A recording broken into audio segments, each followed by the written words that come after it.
le coronavirus qui s'est passé dans d'autres pays. Et c'est vrai, le Maroc a su faire face. Il y avait une solidarité, mais il y avait aussi le confinement. Mais ce qui manque, c'est des centres universitaires de santé dans toutes les régions. Si on a un centre universitaire à Rabat je veux dire, dans les grandes villes, il faut aussi dans les villes de la périphérie, à Ouarzazate, je veux dire, à Dakhla et dans d'autres villes. Mais aussi, il faut créer un partenariat public-militaire. On avait vu et privé. Donc, c'est vrai, avec le coronavirus, on avait vu la médecine militaire intervenir aux côtés de la médecine publique et aussi le privé. Et ça doit continuer dans ce sens-là, créer un partenariat pour ce qu'on appelle des soins préventifs, mais aussi des soins de proximité. Mais aussi, il faut avoir une autosuffisance en équipement sanitaire. Ça, on a dû aller chercher des équipements sanitaires, on les a fabriqués aussi au Maroc, et ça, il faut continuer dans ce sens-là. Il faut avoir une autosuffisance en équipements sanitaires. Et il faut seulement avoir un seul organisme de contrôle et de valorisation sanitaire. Je veux dire, il ne faut pas avoir plusieurs organismes, un seul qui crée des partenariats et qui surveille ces partenariats publics, militaires et privés.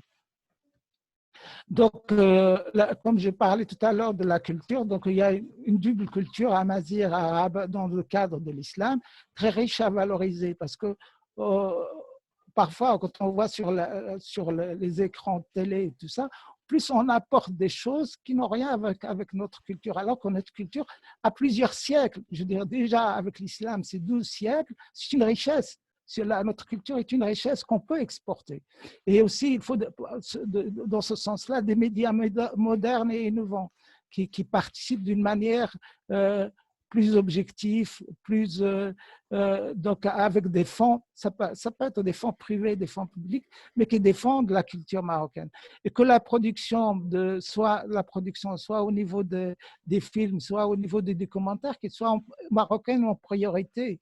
Et aussi, donc, apporter d'autres cultures, mais pas à travers les films qu'on voit, ces séries de films de non-sens qu'on fait venir de Turquie ou d'ailleurs, alors qu'on a une richesse culturelle au Maroc. Donc, moi, je parle d'un point important qu'on avait vu pendant ce confinement, c'est cette solidarité sociale entre les Marocains que j'appelle un djihad social. Et c'est pour cela qu'il faut une seule caisse de protection sociale pour tous les Marocains, donc qu'ils ont accès suivant c'est-à-dire surtout pour les démunis, et qu'il y a un vrai partage de richesses. On voit, moi, je travaille dans les zones sud, et il y a des régions où il manque d'eau, où les gens sont vraiment dans la pénurie. Il faut un partage de richesses entre les régions pauvres et les régions riches et créer des solidarités. C'est des solidarités comme on vient de voir. Mais il y a aussi, pour qu'il y ait une aide, il faut utiliser ce qu'on appelle la zakat volontaire comme un pilier de solidarité. Pour moi, c'est très important. On ne peut pas dire, parce que si on fait ça, c'est un pas vers l'avant, parce que la zakat est un pilier de l'islam. Donc, je parle des jeunes. Les jeunes, c'est des vrais acteurs de changement. Et c'est pour cela qu'il faut les valoriser, une valorisation des atouts de ces jeunes, parce que c'est le gage d'une véritable réussite. Si on veut une réussite de la société, il faut valoriser les atouts des jeunes. Mais il faut aussi de l'aide. Il faut de l'aide parce qu'on a créé des centres. Moi, j'appelle des centres d'innovation, pas d'investissement, mais pour moi, ça doit être des centres d'innovation qui peuvent venir à l'aide pour la réussite dans la vie professionnelle et socio-économique de ces jeunes. Et aussi que les jeunes prennent conscience de leur responsabilité à participer à la vie politique, économique et sociale du Maroc. Ça, c'est très important de mon point de vue. Et je parle parce que comme moi, je suis quelqu'un des MRE de la diaspora, on parle d'une diaspora dynamique.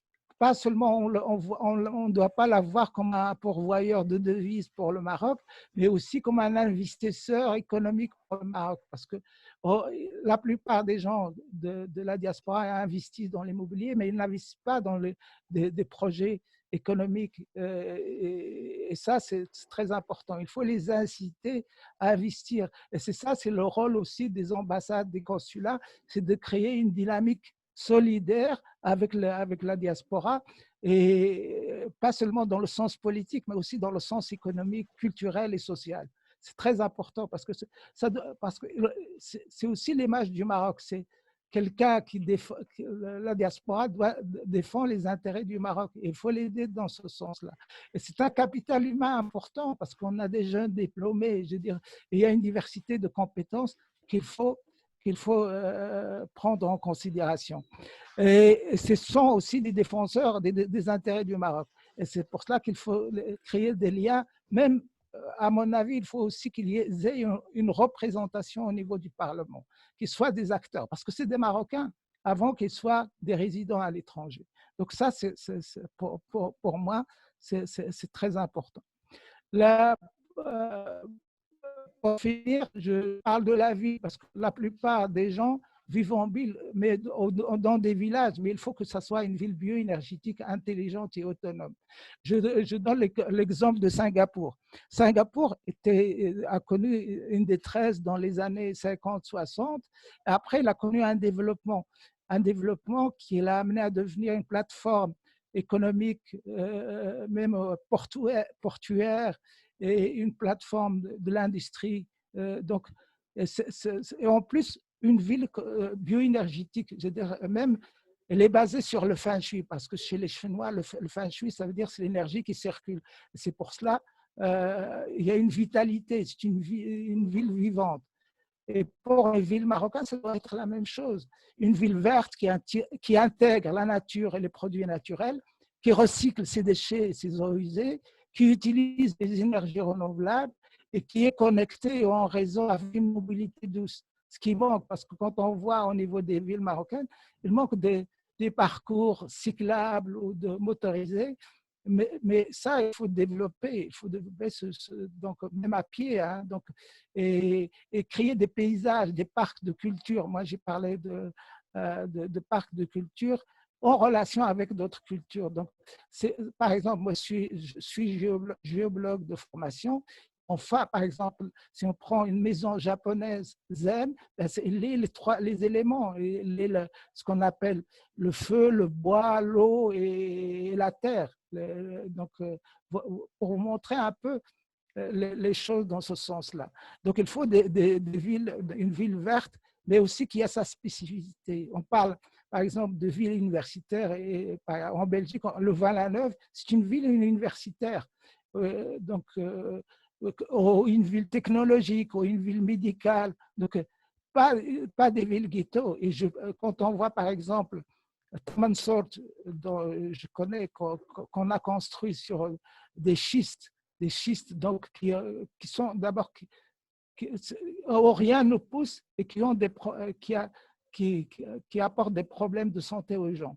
Même Tamsna, on sait que Tamsna, donc il y a Ouad el-Malh, les sources de Ouad el-Malh qui sont pas loin. Donc il faut repenser la ville, qu'il soit une ville bioénergétique, intelligente et autonome. Et pour conclure, pour moi, l'avenir du Maroc concerne tous les Marocains et personne ne peut prétendre apporter la solution dans un monde en perpétuel mouvement.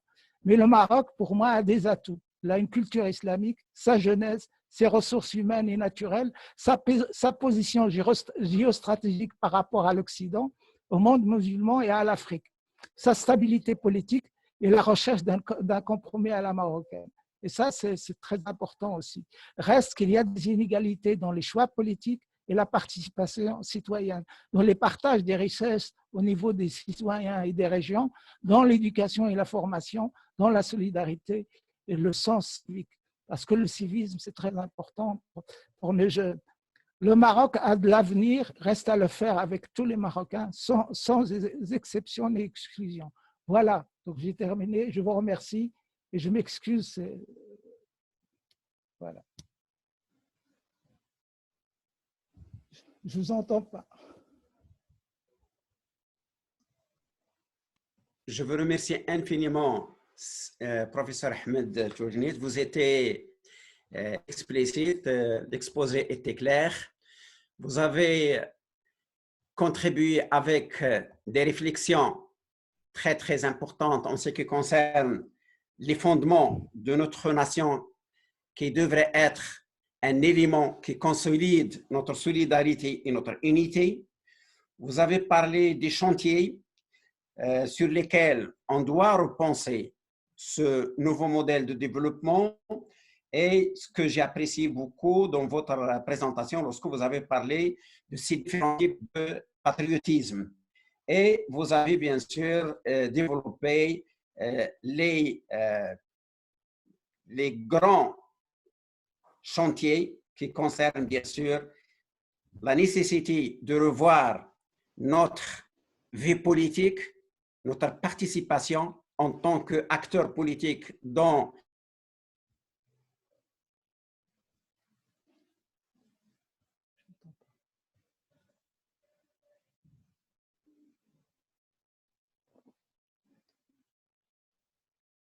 J'entends pas.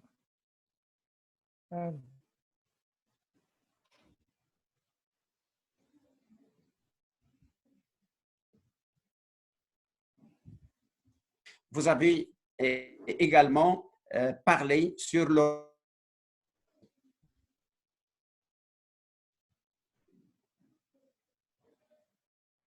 c'est lorsque vous avez parlé de votre conscience pour une nouvelle ville qui soit une ville inclusive et soit une ville intelligente et une ville amie à l'environnement. Donc, je tiens à vous remercier et je donne maintenant la parole à nos collègues qui nous assistent s'il y a des interventions de la part, bien sûr, de ceux qui nous suivent. Voilà, je crois que j'ai avec moi, est-ce que c'est Khalid? Est-ce qu'il y a des intervenants qui souhaitent prendre la parole et réagir par rapport à ce qui a été dit par Ahmed? C'est Khalid? Allô? Allô? Allô? Est-ce que vous m'entendez? Est-ce que vous m'entendez? Moi, je t'entends. Hein. S'il y a des questions à poser, moi, je t'entends. Voilà, bon, peut-être jusqu'à ce qu'on vous avez parlé de la jeunesse, Ahmed. On attend, bien sûr, s'il y a des cas. Alors, vous avez parlé de ce que j'apprécie dans votre travail, c'est votre un peu vision critique par rapport et vos propositions concernant le système éducatif. Vous avez insisté sur ce que vous avez qualifié comme un enseignement qui doit être adapté à différentes régions. Comment on peut justement, à travers ce que vous suggérez, un enseignement qui doit répondre les spécificités locales, mais tout en gardant bien sûr l'unité et l'uhma ديال الشباب ديالنا. C'est vrai, on doit être ouvert les priorités, les questions fondamentales de chaque région, mais la notion qui nous rassemble tous, la nation, comme vous l'avez dit, est-ce que cet enseignement qui va se diriger vers, bien sûr, les régions, est-ce qu'il ne menace pas, à votre avis, l'unité? Comment on peut concilier entre un enseignement qui est unifié, mais un enseignement aussi qui répond aux défis des régions, surtout que nous nous sommes engagés dans, bien sûr, ce chantier de régionalisation. C'est pour un peu... Moi, je parlais sur les ressources. Par exemple, moi je suis originaire de la région de Daraa Filalt. Daraa Filalt a un potentiel minier. Donc, le potentiel minier n'est pas encore bien exploité. Donc, pourquoi ne pas l'exploiter et faire de la recherche dans ce sens-là? Parce qu'on peut trouver plus d'éléments, je veux dire, de minéraux stratégiques, comme j'ai parlé tout à l'heure de terres rares ou de lithium.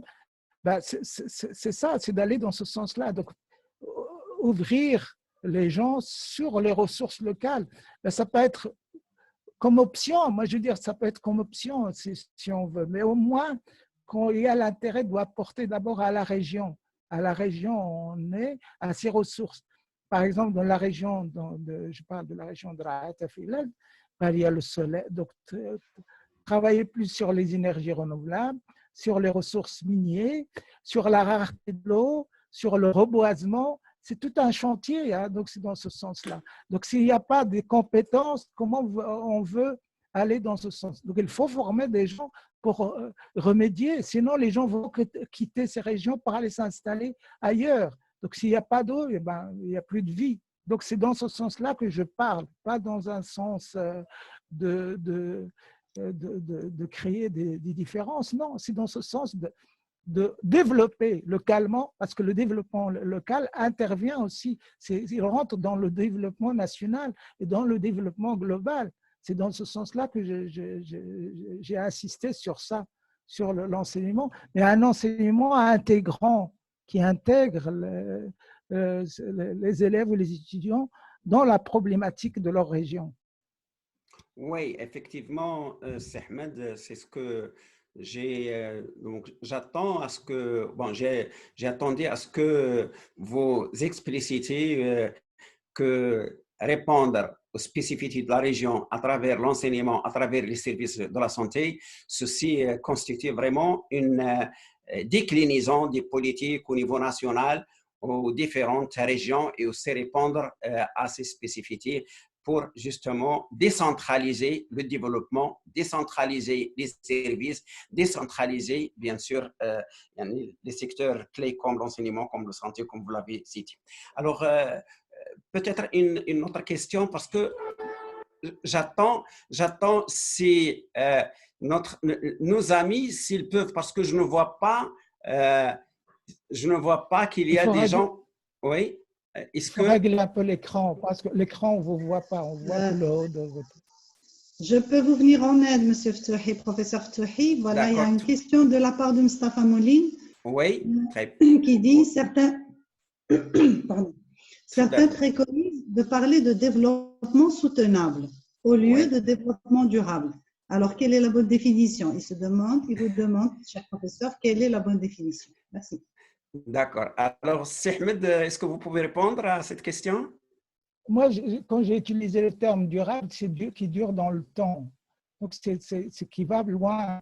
Donc, c'est ça aussi. Donc, on peut utiliser aussi soutenable, mais pour moi, le développement, il doit durer, il doit aller de l'avant. On doit aller de l'avant. Donc, c'est dans une dynamique constructive. Donc, c'est ça, donc, qui répond aux besoins des Marocains. Ahmed, si je peux apporter quelques réflexions, parce que j'ai eu l'occasion de travailler un peu sur cette question-là. Je crois que c'est une question pertinente de la part de notre ami. Les concepts, on sait très bien que la genèse de ce concept de développement durable, il date des années 80. On sait très bien que la fameuse commission Brundtland, qui a élaboré son rapport qui s'appelle « Notre avenir à tous », notre avenir, Our Common Future.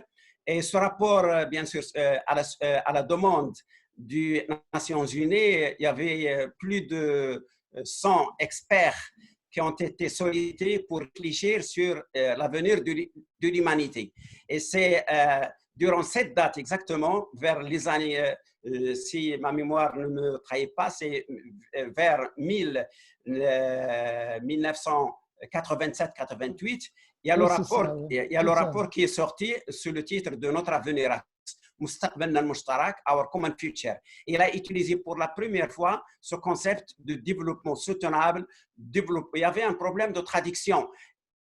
Ils ont retenu le concept développement soutenable, développement durable. Et comme vous l'avez mentionné, un développement durable, normalement, qui doit se focaliser sur les trois piliers, un fondement économique, donc c'est la création de richesses à travers des chantiers, comme vous l'avez explicité, dans l'agriculture, l'énergie, les services, l'enseignement, etc. Mais aussi le pilier social, c'est répondre aux besoins de la société en termes de santé, d'éducation, accès à l'emploi, la justice sociale, la démocratie, le droit de l'homme.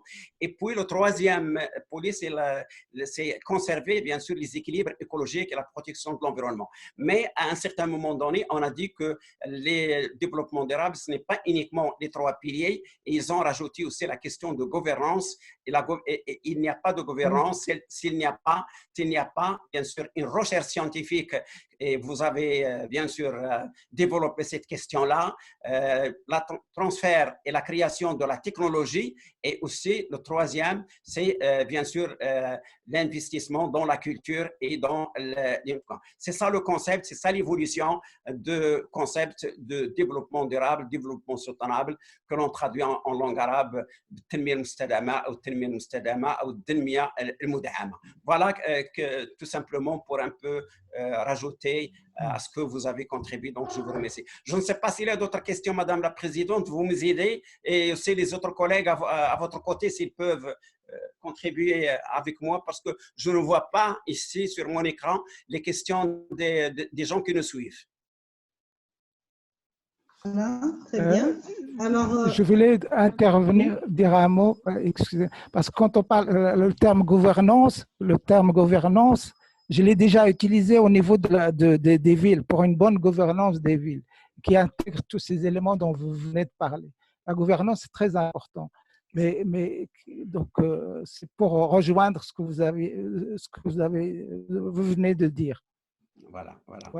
Merci, excusez-moi. Non, alors, Seyda Raïssa, عندك شيء ما تقولي؟ تفضلي. Voilà, il y a une autre intervention de la part de Najet Salmi, je pense. Alors, comment on peut intégrer une industrie culturelle qui prend soin de l'intégration du facteur amazigh dans la politique amazigh?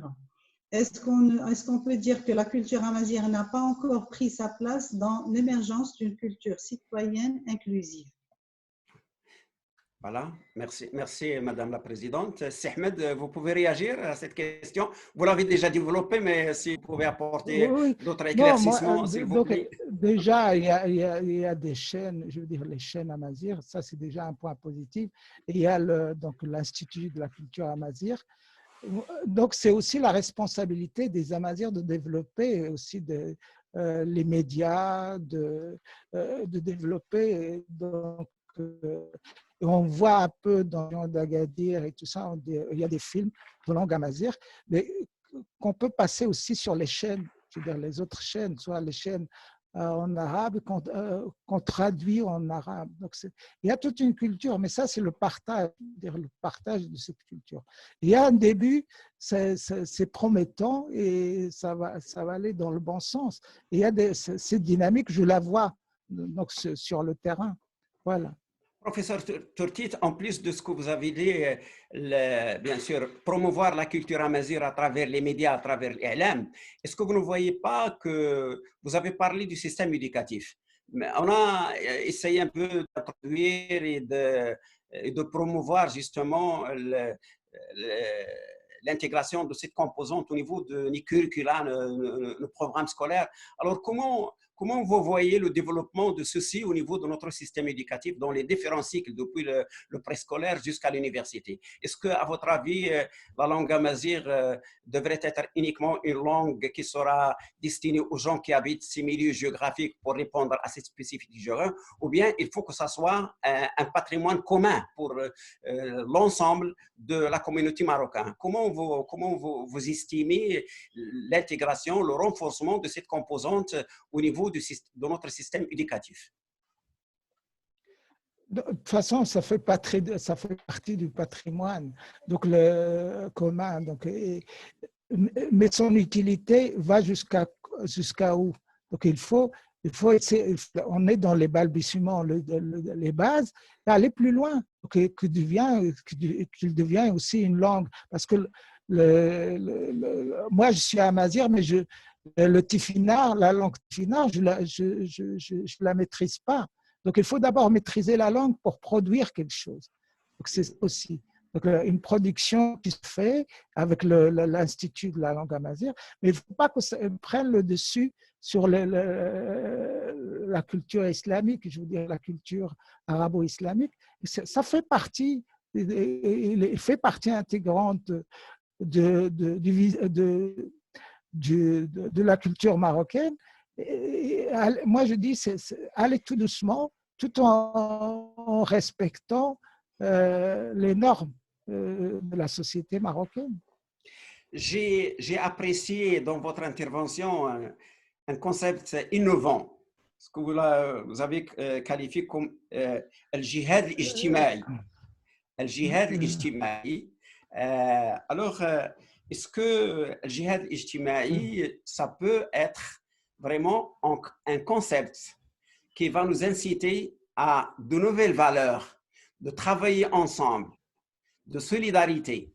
Et cette solidarité, ce n'est pas uniquement une solidarité dans la solidarité sociale, mais aussi la solidarité spatiale, parce que vous avez évoqué la montagne, vous avez évoqué ces disparités.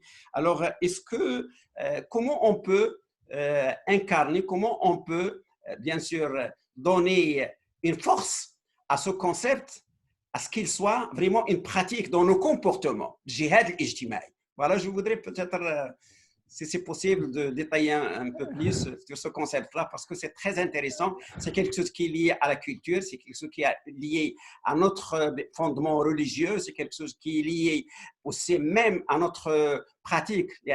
La notion ديال الجهاد هذه الا رجعنا لواحد العدد ديال التقاليد ديالنا واحد العدد ديال يعني موجوده في ذاك العالم المشترك الان ابخي هاد الازمه ديال كوفيد 19. Alors comment on peut vraiment à travers le jihad al-ijtima'i, on peut mobiliser l'ensemble de la communauté pour ce nouveau modèle de développement souhaité? D'abord, c'est un concept que j'ai utilisé il y a plus de 20 ans dans Repenser le Maroc. C'est un concept donc, basé sur un des piliers de l'islam. Donc, l'un de l'islam, c'est le zakat. Donc, le zakat doit être à mode, mais on n'attend pas. Donc, ça doit être une zakat volontaire qui se fait de citoyen à citoyen. Ça se fait déjà de famille à famille, entre les membres de la famille. Mais il faut développer à travers, je veux dire, une caisse. Ça peut être une caisse nationale de zakat, mais aussi en parler. Donc parce que d'en faire un principe qu'on peut utiliser. On vous attend avec difficulté, Ahmed. Donc même en Europe, là-bas, oui, oui. Alors, je ne sais pas, Madame la Présidente, les collègues, est-ce qu'il y a d'autres questions de la part de ceux qui nous suivent avec nous? Oui, il y a deux interventions, si vous permettez. Alors, par rapport au système éducationnel, de la part de M. Khalid, primaire, collège et lycée, université. Donc, primaire, collège, lycée et université. Est-il le bon système éducatif? Alors, on arrive au lycée avec un âge critique et c'est la même période qui définit l'avenir de l'élève selon les résultats du bac. Donc, il doit attendre le résultat du bac. Quel est votre avis? Moi, à mon avis, donc, si on voit dans les pays, par exemple, scandinaves, le système est basé sur la réussite. Il n'y a pas d'échec. Donc, nous, on est passé, moi, je suis passé par exemple par le système bac, et parfois le système bac freine l'élan des jeunes. Moi, je dis, il faut aller vers comment on fait en Belgique, c'est-à-dire même en France, même s'il y a le bac, ben, on oriente les élèves vers d'autres cycles qui leur permettent de rejoindre l'enseignement universitaire. Donc, il y a une ouverture qui se fait. Par exemple, parfois, c'est vrai qu'on voit pas mal de jeunes qui abandonnent parce qu'ils n'ont pas réussi leur bac, alors que le bac, pour moi, c'est aussi visé pour la sélection, mais c'est aussi un frein. Donc, comme j'ai dit, Il faut aller ce qu'on appelle le cycle de la réussite. Il y a le cycle, ça commence à l'école, je veux dire à l'enseignement préscolaire, du primaire. Moi, la première école, ça doit être intégrant dans le sens où il ne doit pas y avoir d'échec. On doit aider les élèves à réussir. Et quand ils arrivent au cycle du lycée, c'est là où il y a une différenciation qui se fait suivant la volonté de l'élève et ses choix. Parce que parfois, on oriente les jeunes, ils font quelque chose qu'ils n'aiment pas. Il faut aimer. Je dis, c'est aimer ce qu'on fait. Et quand on aime, bon, on va loin. Et même dans le système universitaire, c'est la même chose.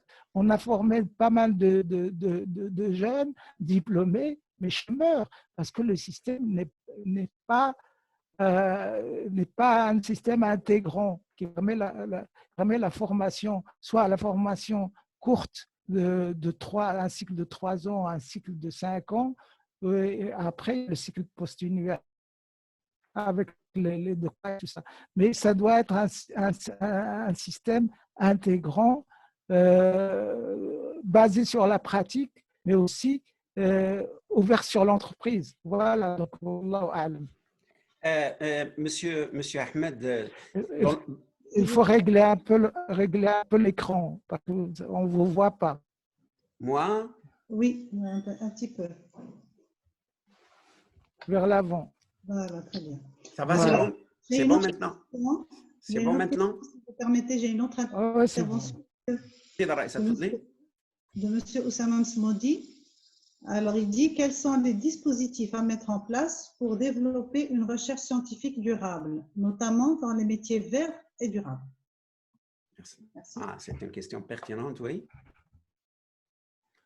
Mais ça, c'est pour le politique qui doit répondre. C'est eux de mettre en place. Parce que donc, quand je vois, par exemple, au Danemark ou même en Finlande, il y a une politique, je dirais, une politique durable, quoi, au niveau. Même quand j'ai parlé de la ville, Copenhague, il a une politique, donc, une politique de l'enseignement écologique et durable. Donc, c'est ça. Même donc, on repense la ville maintenant, mais avec les partenaires, il faut que ça soit le politique joue un rôle important pour orienter tout ce que je viens de dire, c'est que tous les bases du commerce, de l'économie, de l'agriculture et de la ville doivent être sur cette base écologique. Wallahu a'lam. Madame la Présidente, est-ce qu'il y a d'autres questions? Allô? Allô? Pardon? C'est Raïssa, J'active mon micro. Alors, M. Traili, il soulève la question des deux villes, Tamsna et Tamansourt. Vous les avez soulevées lors de votre exposé. Alors, est-ce qu'il y a des problèmes dans ces villes-là sur le site où ils ont été construits, s'il vous plaît? Oui, pour la ville de Tamansourt, parce que je suis intervenu pour l'eau.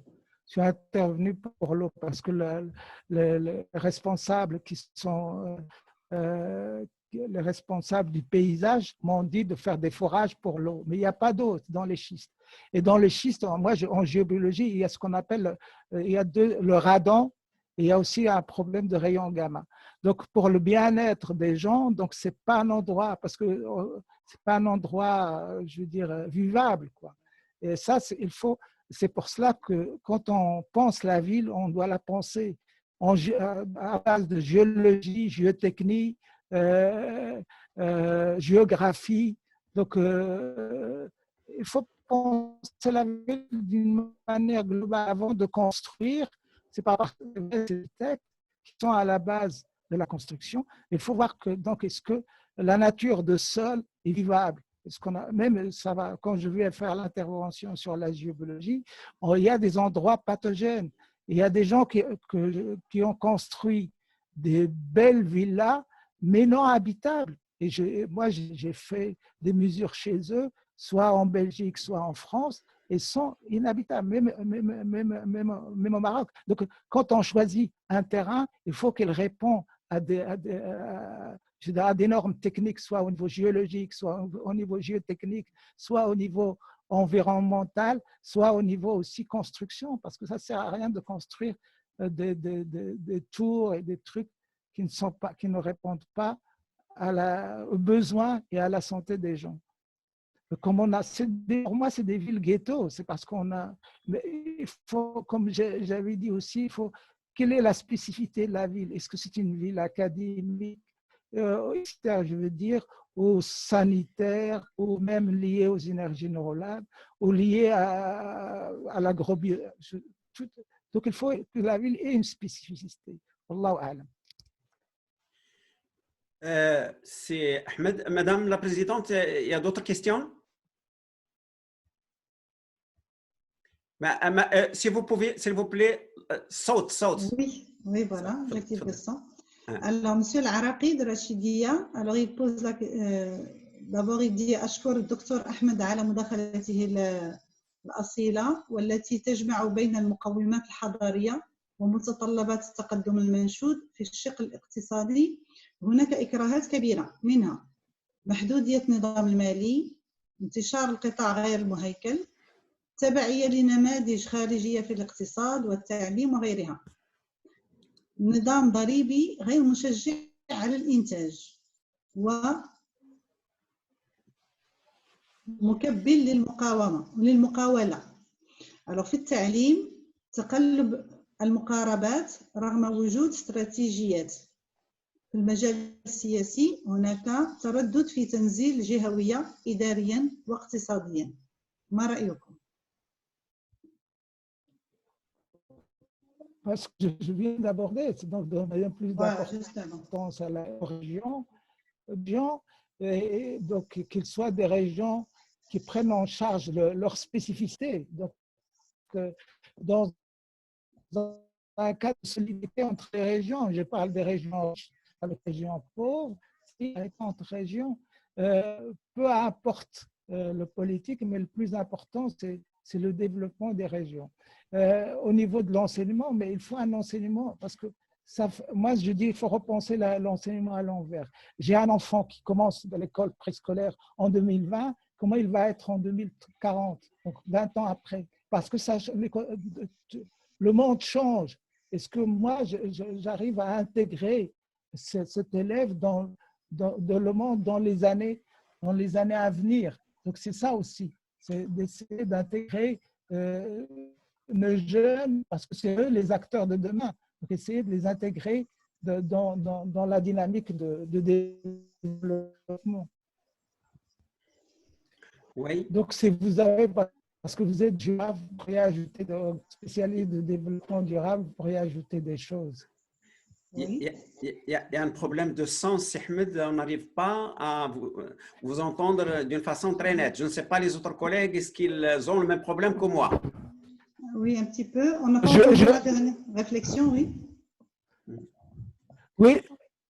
Non, je répète, j'ai dit que normalement, il faut donner plus d'importance aux régions en matière de développement durable, mais en même temps, donc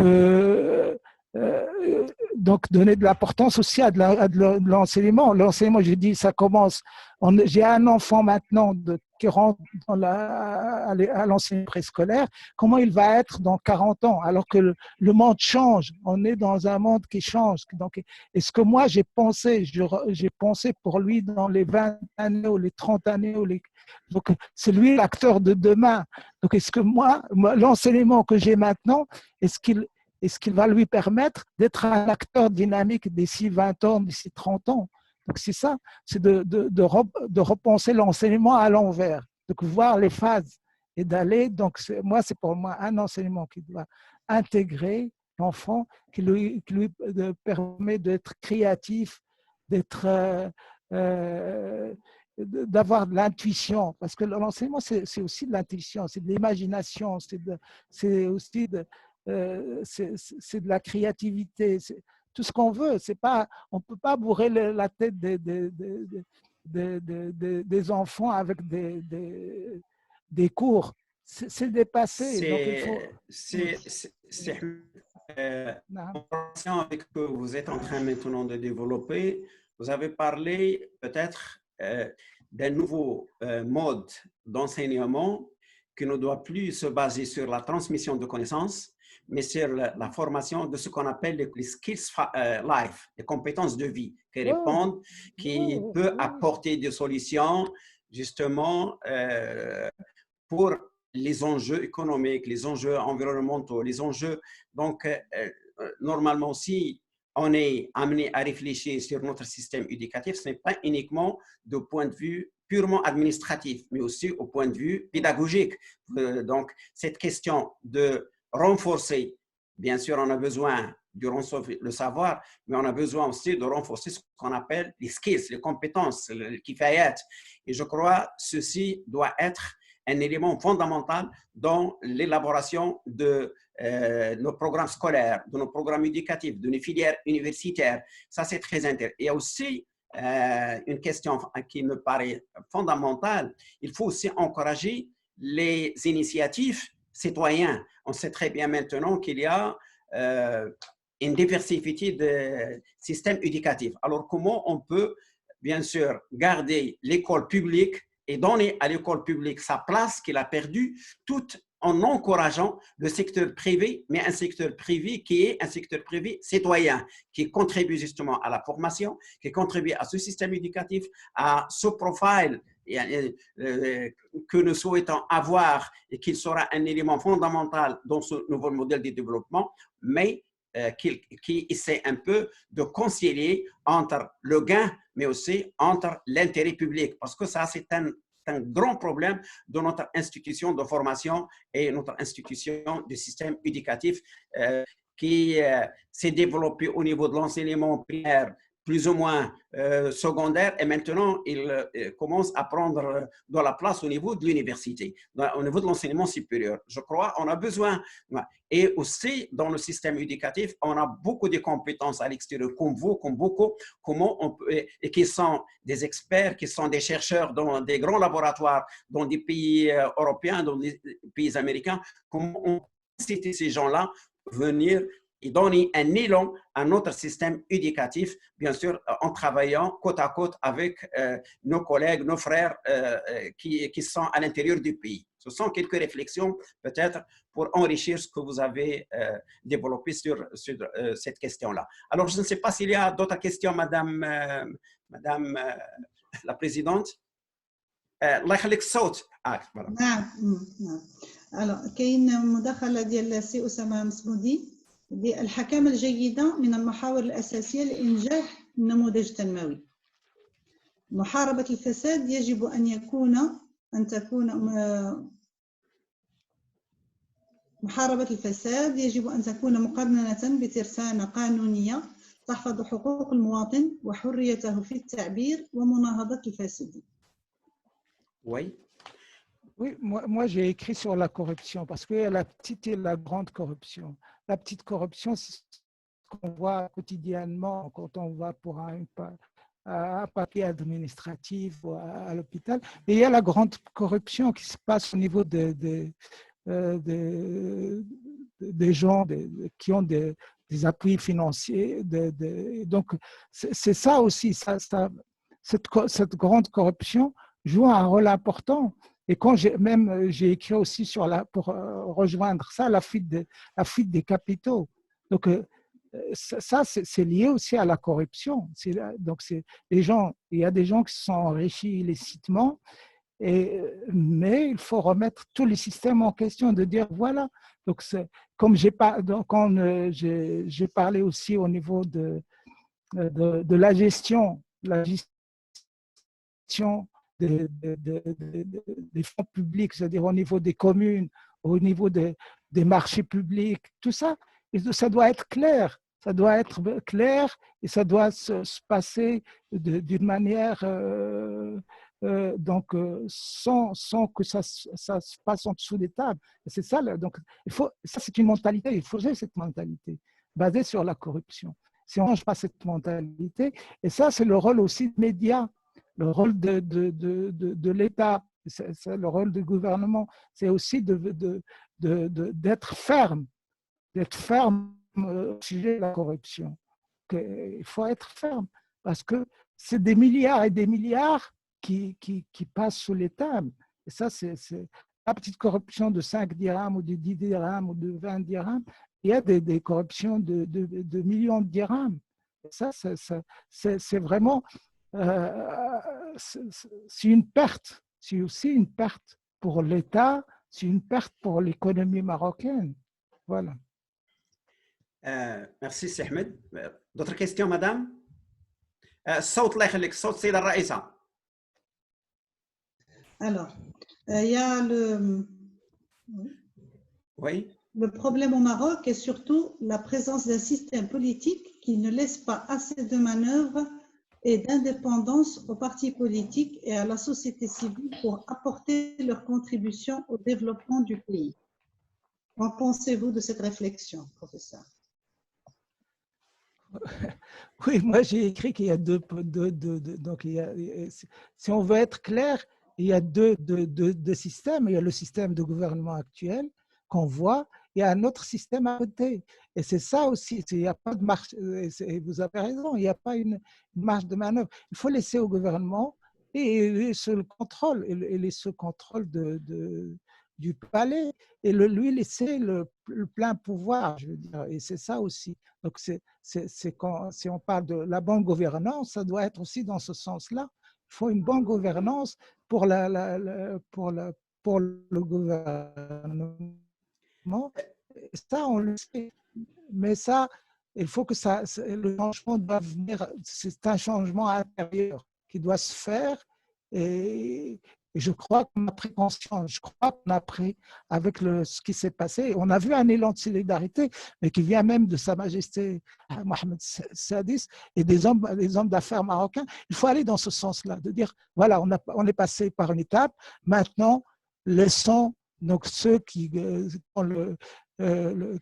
le gouvernement de diriger sans interférence. Et ça, je crois qu'on a pris conscience de ça. Je crois, moi je dis franchement qu'on a pris conscience de ça. Si Ahmed, en lien avec la question que Madame la Présidente vous a posée au nom de notre ami ici Oussama, alors vous avez parlé de la jeunesse. Alors, en relation avec cette question concernant les partis politiques, la société civile, leur intégration dans la gestion de l'affaire publique, alors on constate malheureusement que nous avons maintenant une frange très importante de nos étudiants, de nos experts, de nos lauréats des universités, malheureusement, qui voient dans l'intégration dans les partis politiques comme un mal. Alors, et on sait très bien qu'on ne peut pas construire un État, on ne peut pas construire s'il n'est pas basé sur la participation. Et la participation des partis politiques, la participation de la société civile, à côté bien sûr des autres acteurs clés, constitue un élément fondamental. Alors comment on peut justement pousser, comment on peut inciter la jeunesse à voir la politique autrement, c'est-à-dire voir la politique comme un devoir national et comme une école de l'apprentissage à la citoyenneté, à la participation dans la construction de la cité. Donc, vous avez raison. Moi, j'ai parlé du patriotisme, c'est très important. Au départ, le patriotisme, surtout le patriotisme politique. Et ça, les jeunes doivent être conscients de ça. Mais c'est dommage parce qu'au niveau des partis, moi je l'ai vécu, j'ai vu ça, même ça existe aussi en Europe. Et ici, je l'ai vu dans ma région, la région de mes parents, même si j'ai grandi à Rabat. Donc, on voit un élu qui n'a pas les compétences, qui a acheté des voix pour être élu. Et ça, je trouve ça, j'ai assisté même j'ai réagi parce que je ne veux pas dire le parti, j'étais là, on m'a invité pour parler et on voit les gens déjà entre eux, ils discutent sur qui va prendre ça, qui va prendre ça, alors qu'on n'est pas encore élu. Donc, c'est plus, donc c'est ça qui fait fuir les jeunes, parce que les responsables, c'est le président de parti, je veux dire, les présidents de parti sont responsables dans la mise en place des élus. On sait qu'un élu qui n'a pas les compétences, qui n'a pas de diplôme, qui est corrompu, et qu'on l'aide, je trouve ça, c'est insensé. C'est ça aussi le rôle des partis. Les partis doivent être des partis patriotiques, patriotes, je veux dire, dans ce sens-là. Et c'est ça qui manque. Donc, c'est ce qu'on voit malheureusement dans la réalité. C'est que chaque parti prend ses responsabilités. Donc, envers la nation marocaine et envers aussi je veux dire, Sa Majesté le roi Hassan. Donc, il faut qu'il y ait un engagement citoyen responsable et qu'on ne mette pas des gens, des escrocs. طيب سيد الرئيس عندك شي سؤال آخر؟ وي كاين سؤال إذا سمحتوا لي من زاغورا.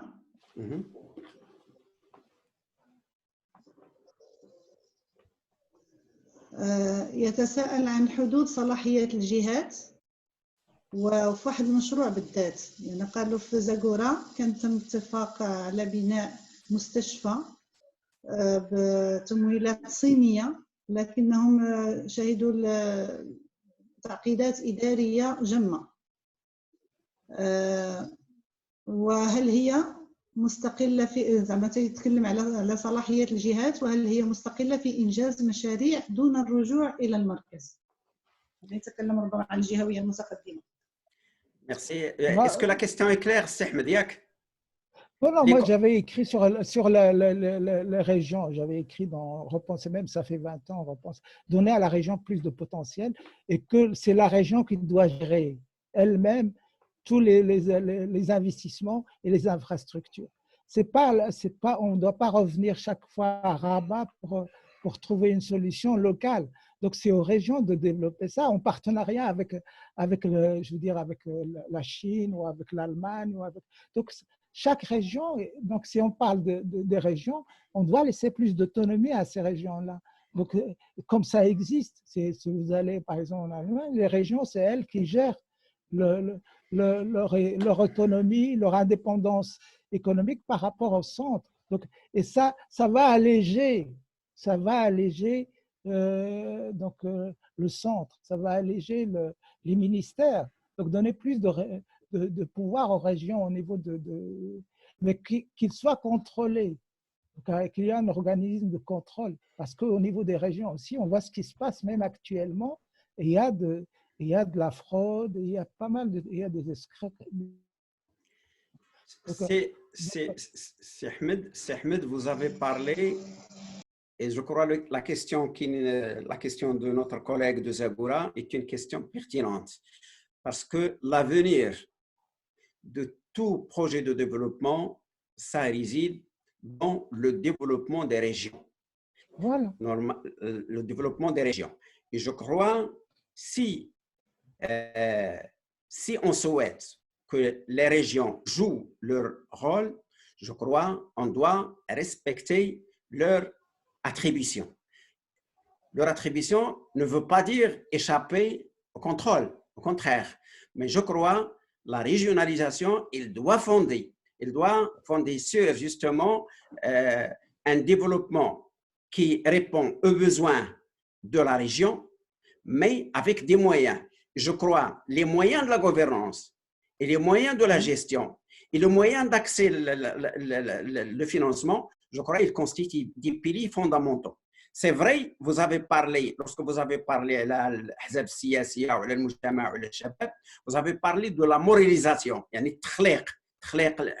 Donc, tkhliq veut dire quoi? Veut dire on a besoin, si on souhaite que nous allons avoir confiance à ces entités qui nous représentent, ces entités qui sont les partis politiques, qui sont les organisations non gouvernementales. Donc, on a besoin de tkhliq, la moralisation.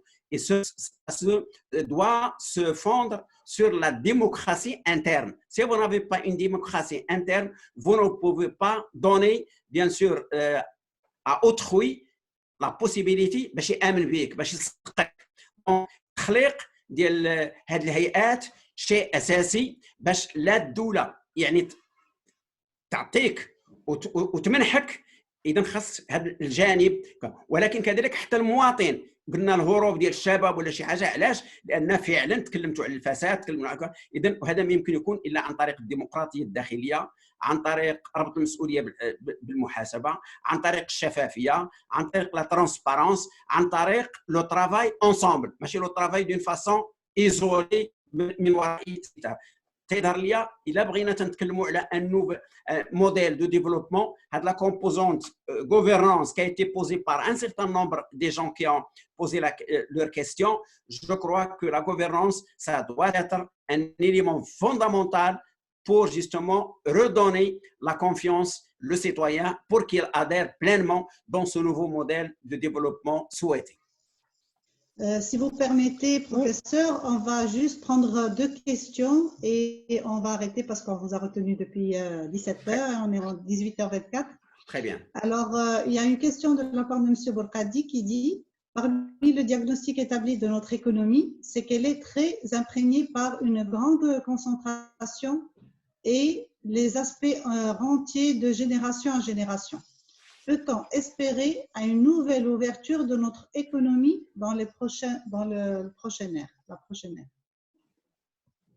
Oui, quand j'ai parlé, oui, j'ai parlé de la décentralisation donc des régions, mais aussi de la décentralisation de l'économie. Et que l'économie dans le ville-but soit en relation avec l'Afrique, par exemple. Et l'Afrique, c'est très riche, soit en matière minière, soit donc en culture vivrière, donc, et qu'on développe des partenariats dans ce sens-là.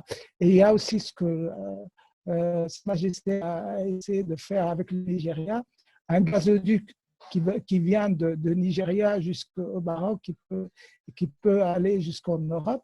Ça, c'est aussi une bonne initiative. Donc, il faut décentraliser. Je veux dire, la région, je veux dire, côtière se spécialise dans le commerce avec l'Amérique latine et le Nord avec la Méditerranée et aussi le monde arabe et les pays du Golfe. Donc, il faut quand même une décentralisation de l'économie. Quand on la décentralise, on crée d'autres opportunités pour les jeunes. Parce que les jeunes viennent donc, à Gaza, c'est là où la ville économique, il faut créer d'autres villes économiques. Ce n'est pas seulement Casablanca, mais ça doit être des pôles, Ayoun, Agadir, Jadida, donc chaque ville, Nador, donc chaque ville a une spécificité industrielle par rapport, qui répond aux besoins du Maroc en priorité, mais aussi qui participe dans l'échange gagnant-gagnant avec les partenaires extérieurs. Alors, une dernière question, si vous permettez. On passe maintenant à l'économie sociale et solidaire. C'est une question de Mme Najet Salmi. Au niveau de l'économie solidaire, est-ce que vous pensez, professeur, que la manière dont il est géré au Maroc permet son enrichissement? Non, pardon. Permet son enracinement. Comment peut-on aider surtout les femmes des coopératives dans la commercialisation de leurs produits pour un développement juste et équitable?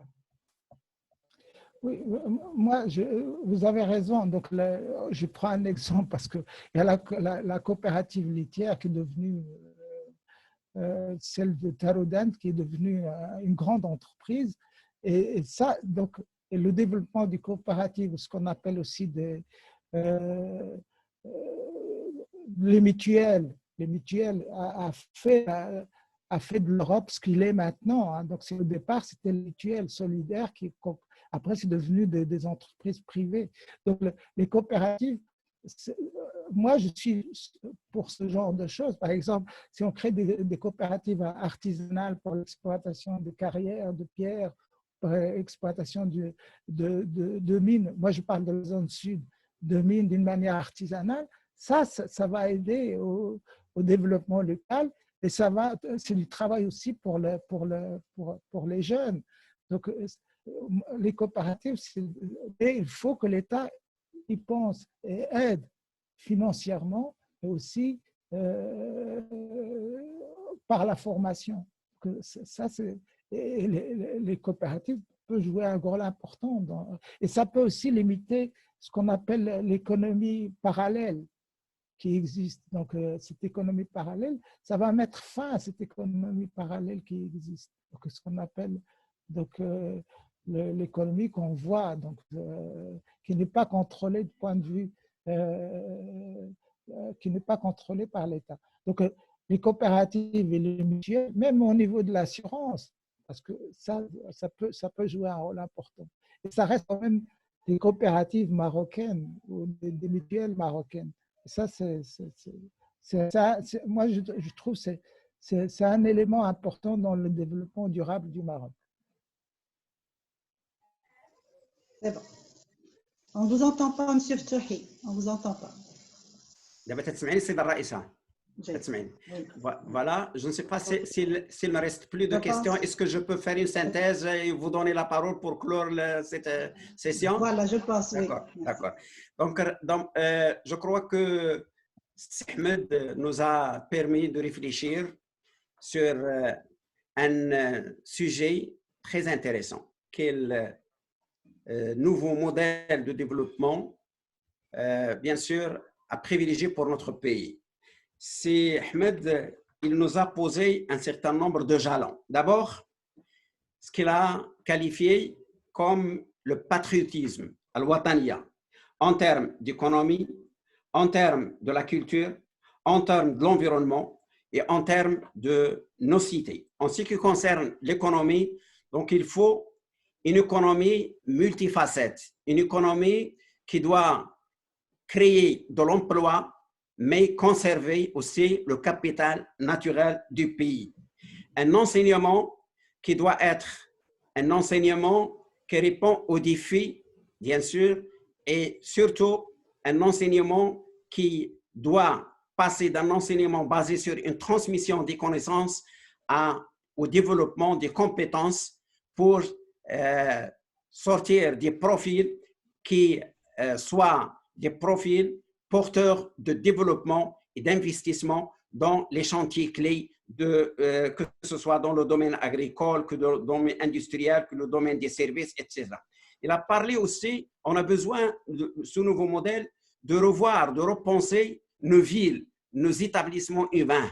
Il faut passer à des villes, bien sûr, qui créent de la richesse, mais aussi qui doivent se baser sur le concept de l'intelligence du territoire, les villes smart, les villes intelligentes, les villes qui sont respectueuses de l'environnement et qui soient des villes résilientes par rapport aux challenges comme des challenges de changement climatique et des problèmes de la pollution. Il a parlé également d'un nouveau modèle de gouvernance qui doit se baser sur le partage des responsabilités entre tous les acteurs concernés, mais aussi une gouvernance qui est basée sur, bien sûr, تخليق الحياة العامة عن جميع الجهات ذات العلاقة ومن بينها طبعا السياسية وكذلك الإدارة وكل ما يتعلق بتدبير الشأن العام. Il a parlé également de la jeunesse, du rôle de la jeunesse. Donc, on a besoin de d'inciter notre jeunesse à ce qu'il soit un moteur de ce développement. Et enfin, je crois que c'est une question très importante, comment on peut faire, par exemple, des opportunités qui nous en sont offertes, comme par exemple les énergies renouvelables, les ressources naturelles, comment on peut, sur la base de ceci, capitaliser pour avoir une économie solidaire qui intègre un certain nombre de personnes et qui, justement, donne la dignité à des êtres humains et qui contribue à la lutte contre l'économie informelle. Je crois que ce sont des messages clés qui découlent de la conférence de C. Ahmed et aussi de l'interaction de la salle. Alors, je ne sais pas pour clore cette question, pour clore cette séance, je crois que Ahmed, à travers les réponses, je crois il n'aura pas besoin d'un temps additionnel pour réagir. Je crois, je suppose, n'est-ce pas, Ahmed? راه قلتي داك الشيء اللي قلت. Très bien, très bien, très bien, très bien, très bien. D'accord, merci. Je tiens à remercier, bien sûr, l'arrondissement Agdal Riyad. Je tiens à remercier les élus, les membres du bureau, les organisateurs, surtout les collègues qui ont veillé à l'organisation de ce, bien sûr, de ce grand chantier qui est, bien sûr, le Mihrajan de Rabia Agdal, l'édition Dialogue Rabia Achar. Donc, je tiens à remercier tous ceux qui ont contribué et qui contribuent encore. Et je remercie infiniment les gens qui ont interagi avec l'intervention riche de notre ami. Je tiens à remercier le dynamisme de Madame la Présidente qui essaye de donner à cette, bien sûr, à ce mode de gouverner l'arrondissement une dimension très diversifiée avec une place privilégiée à la culture, à la réflexion, à l'échange et à l'intelligence territoriale. Voilà, à vous la parole, Madame, pour clore cette session de notre soirée qui était très riche. تفضلي تنتمنى ديريها لنا باللغة العربية. شكرا جزيلا أستاذ فتوحي، بارك الله فيكم. الشكر موصول للأستاذ المتدخل أحمد تورتيت، بارك الله فيك. شكرا على مساهمتك في هذا المهرجان الرقمي لمقاطعة أجدال الرياض. أردناه هذه السنة رقميا، ليست إرادة هكذا من عندنا، ولكنها نظرا للظرفية الحالية التي تمر بها الإنسان البشري جمعاء وبلدنا كذلك في إطار الحجر الصحي. كان لزاما علينا أن نرافق الأسر داخل بيوتها، نسوق إليها مجموعة من المعارف، نجيب على مجموعة من التساؤلات. لذلك استضفنا السيد أحمد تورتيت في مداخلتين، هذه هي الأولى، ثم بعد ذلك سيأتي إن شاء الله مداخلة خلال الأسبوع المقبل على التخصص العلمي ديال الجيوبيولوجي. أشكرك على هذا الغنى في المعلومات، المقاربة الشاملة لهذا النموذج التنموي المنشود. وأشكر كذلك الذين تابعونا عبر المنصة التفاعلية. الشكر موصول للأستاذ فتوحي الذي أغنى النقاش ما شاء الله بخبرته، ومن ورائكم أعضاء المكتب الذين يعملون ليل نهار في شتى التخصصات وشتى التفويضات التي لديهم. نضرب لكم موعدا إن شاء الله اليوم على الساعة 10 مع محاضرة أخرى بإذن الله، ونسألكم الدعاء وتتابعونا عبر هذه المنصة التي ستواكبكم إلى حدود يوم الأحد إن شاء الله المقبل في إطار فعاليات الرقمية لمهرجان ربيع أجدال الرياض.